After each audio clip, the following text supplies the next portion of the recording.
one thing that I would always tell people is take charge of your career, right? Because you are the only ones who can own and drive your career. Commute time was quite a lot, so I use that time to kind of listen to some learning podcasts, some tech podcasts, and all that. How do people for whom Goldman Sachs doesn't comes to college, how do those people apply? Years, but over a period of time, I think having a breadth of technologies, that's important. What is your CTC?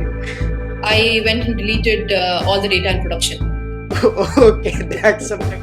Hello everyone. So for today's discussion, we are having a person for whom I am having hard time for finding words even to introduce. So without wasting any time, so let's just welcome her. So hi Priya, how are you? Hi, love. Doing good. How are you? I am great. So let me tell the viewers a little bit about you. So I got to know Priya during my internship at Goldman Sachs last year. We worked in the same team during my 2 months intern. Priya has over 16 years of experience in the software industry, out of which she spent 13 years in Goldman Sachs. And after working for 13 years in Goldman Sachs, 2 months back, she shifted to Walmart. The experience alone can tell us that how busy she would be in her daily schedule, but she still took out some time to come here. So thanks a lot for that, Priya. So let's start by just going a little back in the time. So Priya, tell us a little bit about how your journey actually started in Goldman Sachs. First of all, love, thanks for being so kind. That were a lot of, good things, or, you're just being kind to tell all those things about me. And thanks for that. But that's true, right? Yeah. Okay. All right. So going back to how my journey started in Goldman, right? Right. So I joined Goldman in December 2006, and I joined in a front office trading technology team, right? So what Goldman was when I joined is very different from the Goldman it is today, right? The office had just begun a year back, and it was a very small office, and teams were just getting set up.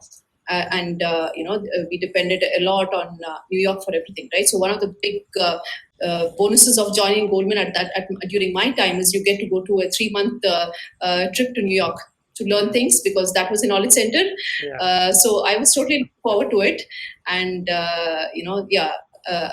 and my 3 month that I spent in New York after I joined, that was one of my most I had a lot of learning, and I was thrilled to be in the middle of a lot of action there. Visiting the trading floor, seeing traders on how they do their day to day. So I was thrilled about a lot of things. So this is how I started off, went on for 13 years after that. Okay. So Priya, 13 years at Goldman Sachs. Leave software engineering. 13 years is a long, long time to do like anything at all. So when you think about like this long time to spend in one single company, what do you feel about it like in your mind?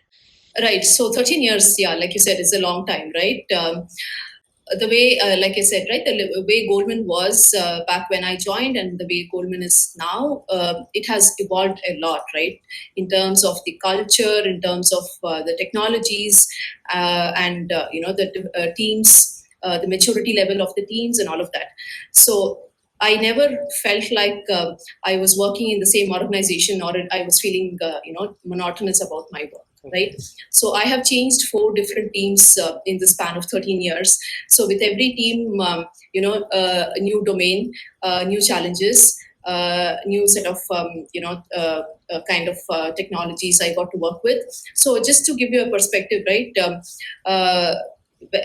when I joined, right, there were a bunch of in-house technologies. So Goldman was not very popular in adopting open house technologies, right? So we had our own trading platform, we had our own, frameworks to build, things like, a desktop application. Now it's all web, right? So Goldman was at least, 10 years behind industry in terms of technologies. So we were working on so many outdated technologies. But if you see over a period of time, that has changed so much. And now we are a technology organization, right? We want to work on, we want to adopt cloud. Everybody wants to move into, AWS and other cloud technologies, right? Everybody wants to kind of try out machine learning or, some other data science model and things like that. So, what I'm trying to say is things have evolved so much in Goldman. It never felt the same. With Okay. every Yeah. passing year, I started off working on very outdated, very in-house kind of technologies. But over a period of time, that changed so much. And by the time I left, Goldman was known for being a technology organization. So when you started, there might be some things of which if you now think of, you might think that you could have done those things like little differently. So based on such experiences, what are some of the advices you would like to give young software engineers like myself? Right. Yes, based on my own learnings, right? One thing that I would always tell people is take charge of your career, right? Because you are the only ones who can own and drive your career. So, one of the biggest learnings that I have had is I was very delivery focused, and that at the cost of my own personal career growth. So Goldman is a very busy place, right? It always keeps you busy. It always there's always stuff to do, things to deliver, and lot of things, lot of actions happening, right? So you're very delivery focused, and you're not looking back. And seeing if you're actually growing in your career in terms of taking on more responsibilities in terms of your technical skills, learning, and those kind of things, right? So that's one of the biggest learnings I have had in my career, right? To be more focused on deliveries, but at the cost of my personal growth. So that is the advice that I would give to any youngster who's joining, who's starting, their careers, right? So take charge of your career. Always be focused on your professional growth. And the other thing is, stay technical. I think that's very, very important, right? Because that is that's what makes a difference, right? Whether in the long run you choose a technology career path or a managerial career path does not matter. Staying technical, getting in your initial years, being too close or getting too deep into your area, but as you grow higher, more senior, understanding the technology landscape as a whole, right? And also, understanding what technologies fits what problem spaces. So that is more important. So stay technical. Be you can learn more deep in one area in the initial years, but over a period of time, I think having a breadth of technologies, that's important. So if I have to just recap and say what are the things: take charge of your career, stay technical, and be open. I think have that open conversations with your managers, and keep those communication channel open. So these are some of the things that I would advise to any youngster who's starting career. So as the time goes on, the responsibility of the person increases as well. So marriage is one of those big responsibilities. So when did you got married actually? Yeah, this was my marriage year. Okay, this is 2009. Yeah. So it was during Goldman Sachs. Yes, it was during Goldman Sachs. Goldman Sachs, so I've reached a lot of personal milestones during my time in Goldman Sachs. So 2009, I got married, but nothing much changes with marriage, right? Because, for me at least, I knew my husband from long, so, not a lot changed after marriage. But yeah, of course, a little bit more, responsibilities at home. Maybe I did a little bit more cooking than I used to before marriage. But otherwise, I just moved a little far away from where I used to stay with my parents. So not a lot of change after marriage, I would say. But things change after you have kids and all of that, right? So that's an irreversible change. Yes. And that's So is there not any change like in the terms of work-life balance to maintain? oh yeah, a lot. That is after like I said, just after marriage, if you're just the two, you and your spouse, right? So it's still okay. Things are the same, but after a child, it becomes a lot of responsibilities, right? And it's a very tough thing. Life becomes very chaotic. There's a lot of noise and a lot of chaos in your life. So that's the change that you see after child. Okay, question about how I manage work-life balance. To be very honest, I've not managed. I've not been great at managing my work-life balance, and I don't think I've managed it well enough myself. But some of the things I've tried is to kind of maintain some sort of a routine, to have some sort of rhythm and predictability. Uh, you know, uh, if you see, I will always be the first person to reach office. Oh, I will yes. also be the first person to leave office. Yes. So as a bachelor, you tend to kind of have a very non-standard routine, right? Yeah. But for me, every day starts at this time. I end the day in office at this time, and then I come back, take a break. I again get back to work. So that setting that sort of predictability, it helps me. It helps my family as well. Yeah. So that's one thing. So even I remember like you used to go back early, and then after going home, sometimes you used to log in and do the work. Yeah, not sometimes. I always used to log in back after I Yeah. went. Yeah, because there's always things to finish off. So that used to be my routine.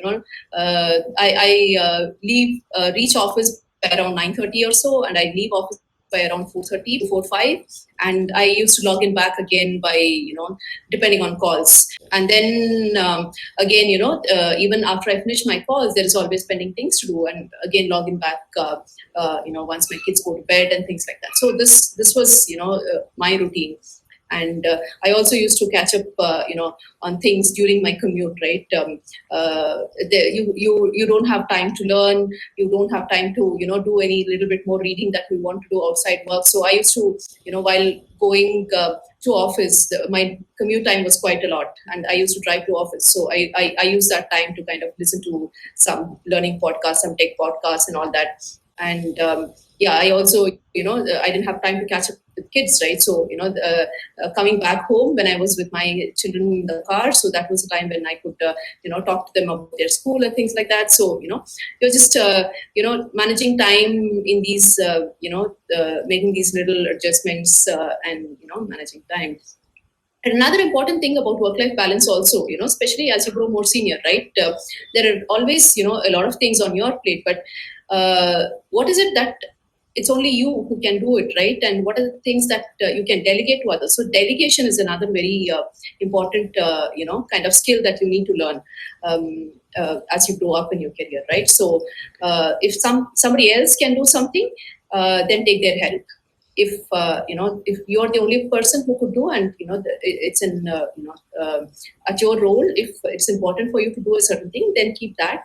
And if there is somebody else who can help you with something else, so delegate it to them. So delegation is another important thing that we need to develop as we grow up, to kind of be able to manage things better, manage our times effectively. So, as we have touched the topic of work life balance, tell us how important, in your opinion, is work life balance? Is it okay for young people who have just started to like sacrifice their work life balance in order to learn more? Or in the long term, it is like you think that work life balance is something which is important to maintain to keep your like mind healthy or something like that? Right. So it is. I don't think there is, the right or a wrong answer to this, right? So if you're a person who would like to spend the weekend just doing your work or learning something new for your work, and it's okay, you can still spend the time. What I feel is important is, we should look forward to go to work, right? Every day in the morning, right? So so to kind of have that interest and the enthusiasm to go to work every day, so that's important. But if you feel, if you like it, to stretch your days longer because you want to read up something extra, that'll help in your work, or you want to spend your weekend to learn something new, I think it's okay. But you can do that. But if you feel that is monotonous, I think that's the balance that we all need to strike, right?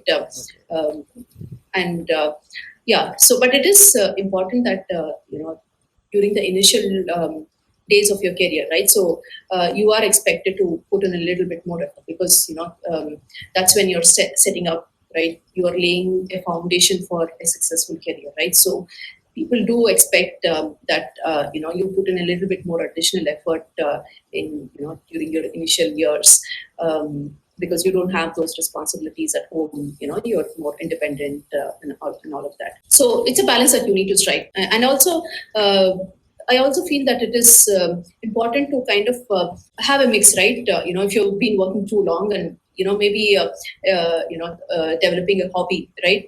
It just gives you a little bit of a breather, right? So I've always believed that developing some new skills or developing some hobbies outside of work makes you a well-rounded person, which in turn might help you in your work, right? So that aspect is important too. So yeah, it's very individual dependent, right? There is no right or the wrong answer for this.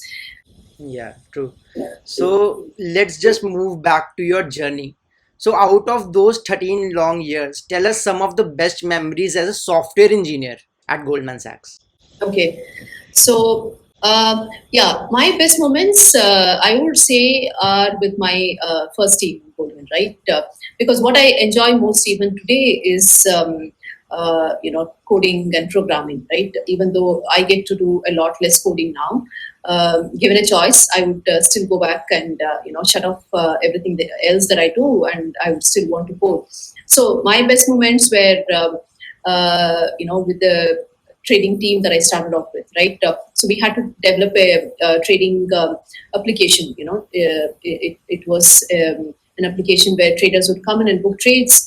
And like I said, Goldman at that time had just set up office in Bangalore, right? We depended a lot on New York, and the teams here were hardly doing any development, right? They were just relying on New York, and they would do some small enhancements and things like that. So in that scenario, my team was having 100% presence only here, and the complete development for that application was happening out of Bangalore. So we were called like the 100% dev team in Bangalore. So it's strange right now because we are so mature in Bangalore right now, but back then. We were a very special team. So basically now you're a manager, but you still like coding a lot. Oh yeah, even now, if given a choice, I'll still pick up some bugs that I can fix or some issues that I can solve myself, and yeah, I still like to kind of do programming and coding a lot more than Yeah. doing other managerial stuff. And I guess that would be true like for most of the software engineers, I guess, as well, because everyone loves writing code. Right, right. Yeah. So, yeah, if you have started off as a developer, I think the programmer in you, I think that does not go away, right? You would still, Hmm. want to go back to that, True, where you started. So true, true, that will always be there. true. So now let's talk about Goldman Sachs interviews and how generally the rounds go about. So how different is the interview process now according to you compared to when you gave the interview? Did at that time also there was a lot of focus on competitive programming like it is today? Yeah. So whether there were competitive programming at that point, no. But interviews have been, Goldman interviews were always tough to crack, even at that time when I, joined. Right. It was hard at that time, but I think it is harder now with all the Okay. competitive coding and all that. So can you tell us something about so how are the rounds generally at Goldman Sachs for the people who are like freshers or like have 1 to 2 years experience? How many rounds are there? What do each of them consist of and things like that? Right. So for juniors, right, freshers and a few, in the initial couple of years, there is an online coding round, and that's the first round people go through, and once after that round, there would be at least 3 or 4 rounds. So a couple of rounds would be the first 2, 3 rounds would be on technical skills, on different aspects, right, data structures, algorithm, and also a little bit on the software, SDLC, and the all of those things. So but it is very dependent on the interviewers, right? Yes. You might there is no set pattern, right? There is no certainty that the first round is always going to be data structure or the second round Hmm. is going to be algorithm. So it is very dependent on the interviewer, on what he feels passionate about, or what he feels uh, kind of relevant in that. But I think in general, problem solving or the competitive coding, the data structures, algorithms. So that is definitely one of the key requirements if you have to crack Goldman interviews. So that is a given in the current situation. Okay. So, what is different for interviews for senior positions? What extra is asked for senior positions in Goldman Sachs apart from competitive programming projects and all that? Seniors also go through similar things.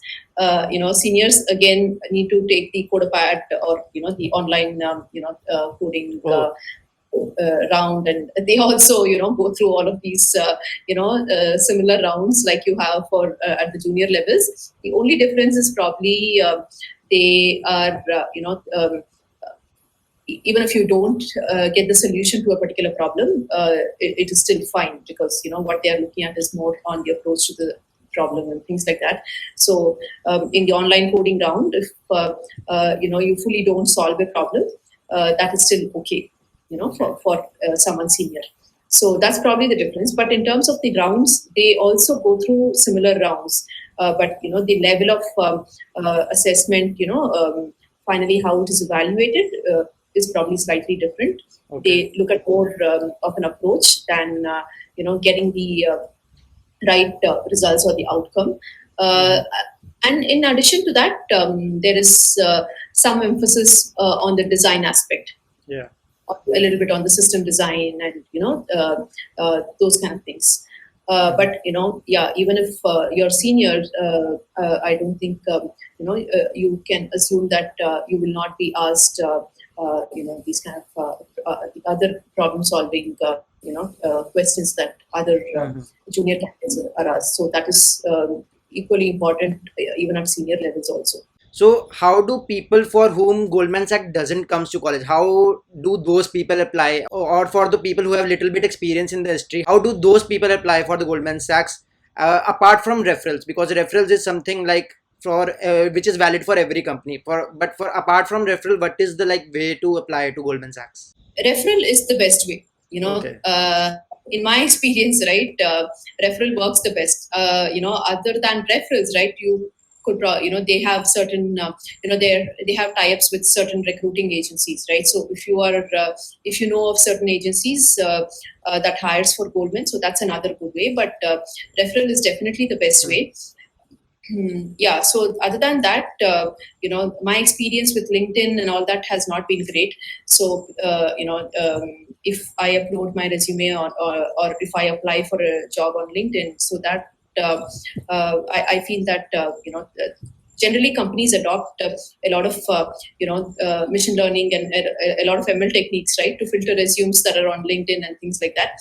So you should know very well on what are the keywords that companies look at, right? So you need to really tweak your resume if you would want to apply on LinkedIn and get shortlisted. So that I found quite hard. But referrals, or if recruiters or recruiting agencies who work for the companies, so that works best. And your other question was freshers who are not hired from campus. That's very hard in Goldman. So Okay. it's only fresh grads. They only are hired via campus. Outside campus, it's very hard, unless at least you should have 1 year of work experience working in a different Okay, so organization. they Then you need to go have as experience. yeah. Okay. So that's how it is. Okay. So that's the end of my questions I had for you. So before we end, let's just do one rapid fire round. I will ask you some questions and you just need to like answer them quickly in short or in some words. Favorite color? Red. Favorite food? Pasta. Favorite movie? जिंदगी ना मिलेगी दोबारा. Favorite TV series? I watched a TV series recently. I can't, it's a US political, series. I can't House recall the of name. Cards. House of Cards. Yeah, sorry. Okay. Yes. It's fine. Work from home or office? Office. Your funniest memory in Goldman Sachs? I went and deleted all the data in production. Okay, that's subjective. We can't call it funniest. Oh my God, I can never forget. Unforgettable, I can say. Yeah, when Okay. I'm funny, but unforgettable. Yeah. Okay. One superpower you would like to have? Superpower I would like to have, maybe reading people's minds, or yeah, maybe that. Okay. If you get invisible for a day, what would you do? If I get invisible for a day, uh, I would be away from my kids. Okay. If you get a chance to wake up as Goldman Sachs CEO, what changes would you have brought in the company? Changes, it's culture. I would like to see something totally a different kind of culture. So cultural changes.